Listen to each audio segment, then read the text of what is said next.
What if I told you a 2,500-year-old prophecy is coming true right now? A divine plan so powerful, it's about to spark the greatest spiritual awakening in history.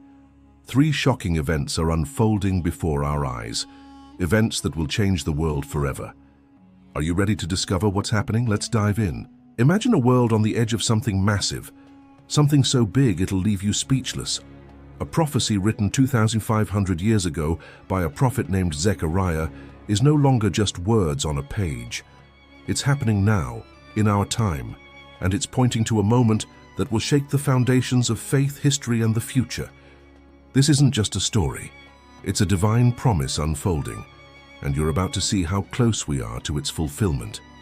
Zechariah, a man who saw the future with crystal-clear vision, predicted 3 specific signs that would lead to the most extraordinary moment in human history, the day the Jewish people recognized Jesus as their Messiah. This isn't just about one nation. It is about a spiritual awakening that will touch every corner of the globe. Let's break it down step by step and uncover the signs that are already happening. The first sign is already here, and it's been unfolding for over 70 years. Did you know the rebirth of Israel in 1948 was predicted thousands of years ago? Let's see how this tiny nation became the center of a global storm. The first sign, Israel, the cup of trembling. In Zechariah 12:2, the prophet wrote, "Behold, I will make Jerusalem a cup of drunkenness to all the surrounding peoples." In ancient times, a cup of trembling was a drink that made people irrational, unsteady, and confused. Sound familiar? Look at the world today. Israel, a nation smaller than New Jersey, with just 0.1% of the world's land and 0.2% of its population, is at the heart of global controversy. Why does a country so small draw so much attention? On May 14, 1948, something impossible happened. David Ben-Gurion stood in a small museum in Tel Aviv and declared the birth of Israel. Within hours, 5 Arab armies, Egypt, Syria, Jordan, Lebanon, and Iraq, attacked. They had more soldiers, tanks, and planes. On paper, Israel didn't stand a chance. The Arab League vowed to push the Jews into the sea. But something miraculous happened. Israel didn't just survive, it won. Against all odds, a nation reborn after 1,900 years of exile stood its ground. This wasn't a one-time event. In 1967, during the Six-Day War, Israel faced an even larger coalition. Egypt's Gamal Abdel Nasser mobilized 100,000 troops. Syria bombarded Israeli settlements. The world expected Israel's defeat. Instead, in just 6 days, Israel captured Jerusalem, the West Bank, Gaza, the Sinai Peninsula, and the Golan Heights. In 1973, during the Yom Kippur War, Egypt and Syria launched a surprise attack on the holiest day of the Jewish calendar. Israel was caught off guard, but again, they turned the tide, ending the war just miles from Cairo and Damascus. Why does this matter? Because Zechariah didn't just predict one victory, he saw a pattern, a cup of trembling that would make Israel's enemies act irrationally. Time and again, Arab armies made mistakes that defied logic. In 1948, they fought among themselves. In 1967, Egypt's decisions invited war. In 1973, Syria's strategy crumbled. This isn't just military history, it's prophecy in action. But it's not just about wars. The world's obsession with Israel is irrational. The United Nations has passed more resolutions condemning Israel than all other nations combined, over 500 since 1945.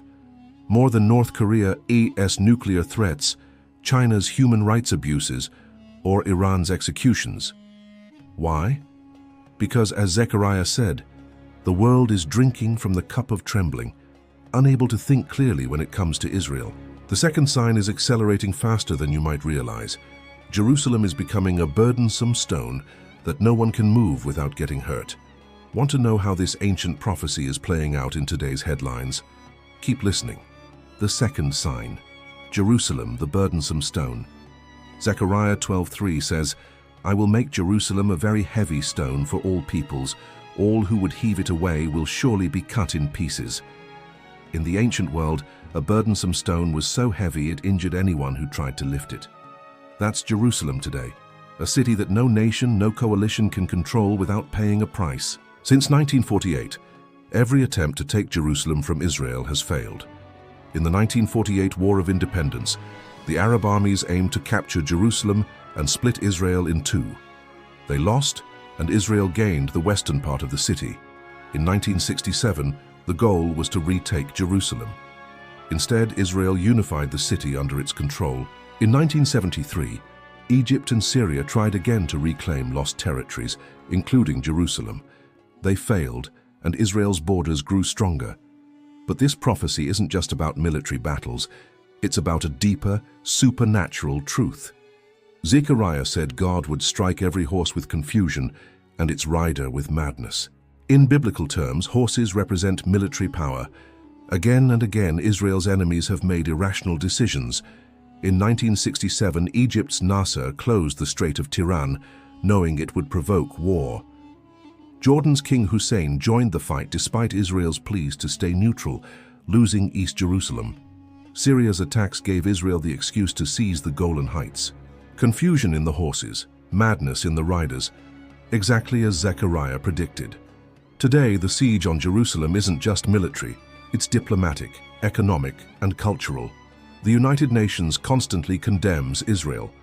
The BDS, Boycott, Divestment, Sanctions movement targets Israel alone, ignoring worse human rights violations elsewhere. Media coverage paints Israel as the villain, despite its size and democratic values. But here is the catch. Zechariah said those who try to lift this burdensome stone will hurt themselves. Nations boycotting Israel lose economic opportunities. Universities pushing anti-Israel agendas lose donations. The UN's obsession with Israel undermines its own credibility. The prophecy is clear. Jerusalem cannot be moved. The third sign is the one that will change everything. Imagine millions of Jewish people around the world suddenly realizing that Jesus is their Messiah. This isn't just a religious moment, it's the key to Christ's return. Ready to be amazed? The third sign, a supernatural awakening. Zechariah 12:10 delivers the most breathtaking prophecy of all. I will pour on the house of David, and on the inhabitants of Jerusalem, the spirit of grace and supplication. Then they will look on me whom they pierced. This is the moment the world has been waiting for. God will pour out his spirit on Israel, and in an instant they will recognize Jesus, the one Brian one they crucified, as their Messiah. This isn't a gradual change, it's a supernatural revelation. Zechariah wrote this 500 years before Jesus was born, yet he predicted the Messiah would be pierced. A detail impossible to know, as piercing wasn't a Jewish form of execution. When Jesus was crucified, his hands, feet, and side were pierced, fulfilling the prophecy. When Israel sees him, they'll see his wounds and understand that every Passover lamb, every sacrifice, pointed to him. This moment will be overwhelming. Zechariah says Israel will mourn as if for an only son, grieving their ancestors' rejection of Jesus. But this pain will turn to joy as they embrace their Messiah. And it won't just be individuals, it will be the entire nation, united in faith. Why does this matter to the world? For 2,000 years, skeptics have asked, if Jesus is the Jewish Messiah, why don't the Jews believe in him? When Israel proclaims Jesus as Messiah, that argument collapses. As Paul wrote in Romans 11:15, if their being cast away is the reconciling of the world, what will their acceptance be but life from the dead?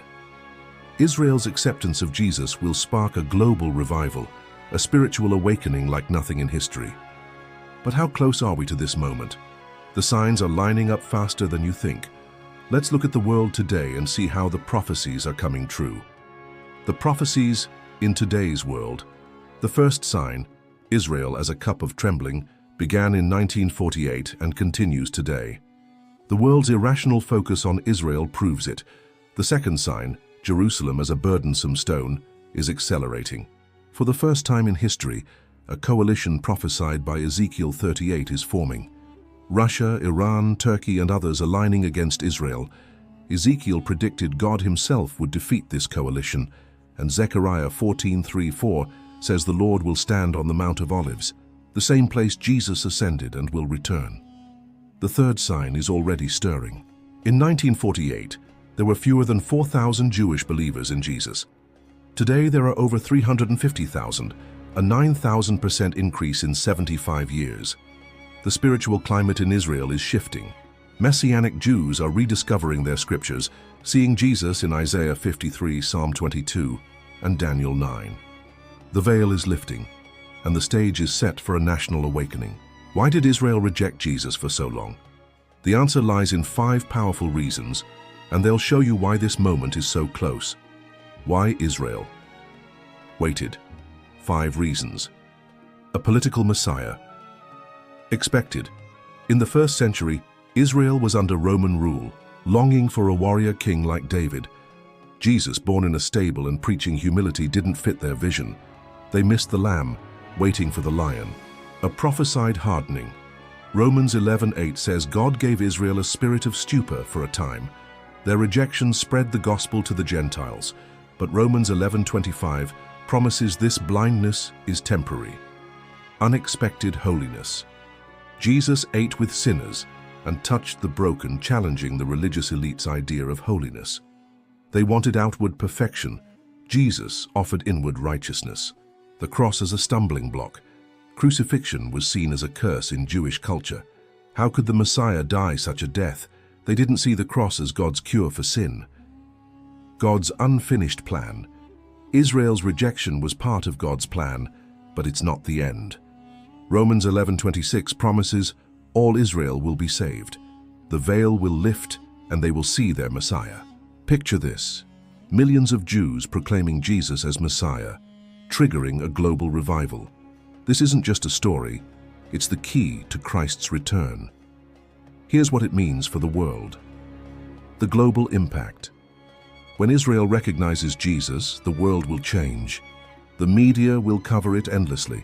Skeptics will be silenced. As Romans 11:12 says, Israel's fullness will bring riches to the world, a revival like resurrection. Synagogues will worship Yeshua. Jewish scholars will reveal Jesus in the Old Testament. And Jesus himself said in Matthew 23:39, "You shall see me no more till you say, 'Blessed is he who comes in the name of the Lord.'" Israel's acceptance is the key to his return. How close are we? The signs are clear.